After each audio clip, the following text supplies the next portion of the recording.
a newly unveiled exhibit here at the Hattiesburg Zoo. It's the flamingo exhibit, and we're here with one of their caretakers, Sarah Monfra. Tell us about this area. I know that they used to be in a little temporary exhibit, but now this is their new home. It's been under works for years to get this set up for them. That costs a lot of money, takes a lot of time. So we were really excited to get this open for them and get them in a newer, bigger, and better setup.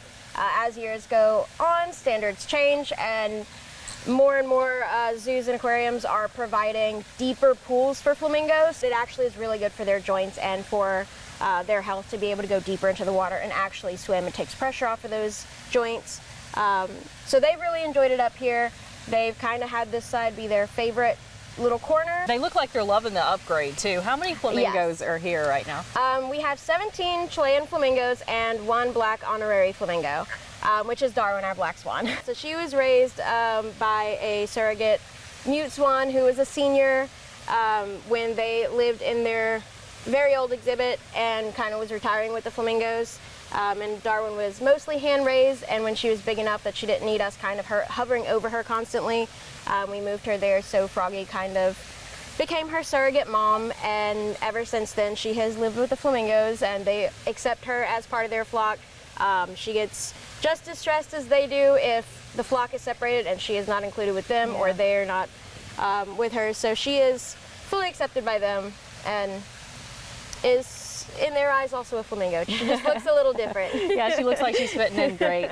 And you hear like some interesting facts about flamingos sometimes. Is it true that they're pink because of the shrimp that they eat? Yeah, so they get a majority of their pigmentation from, typically it's krill and shrimp. So if they don't receive those nutrients that cause that pigmentation, they will be much paler. Now, Chilean flamingos, this is pretty standard color for them. There's multiple species of flamingos. There's some that are like bright red.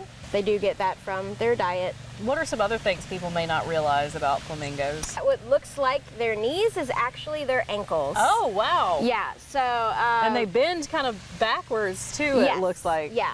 So if you look at a bird skeleton anatomy, their knees are actually higher up, kind of where we see their leg bend close to their body is actually their knees.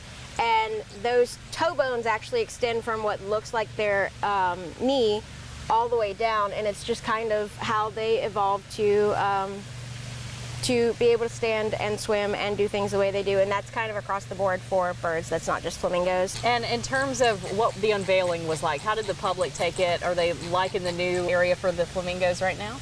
Yeah, it seemed like the public had really good reception to it.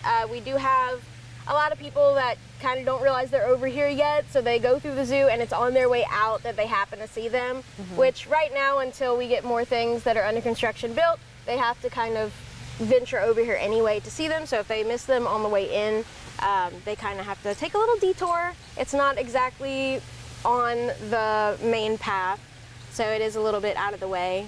Well, Sarah, this is a beautiful exhibit. I know you love taking care of the flamingos, the donkeys, and all the other animals, so we appreciate all your insight today. Yeah, thank you guys.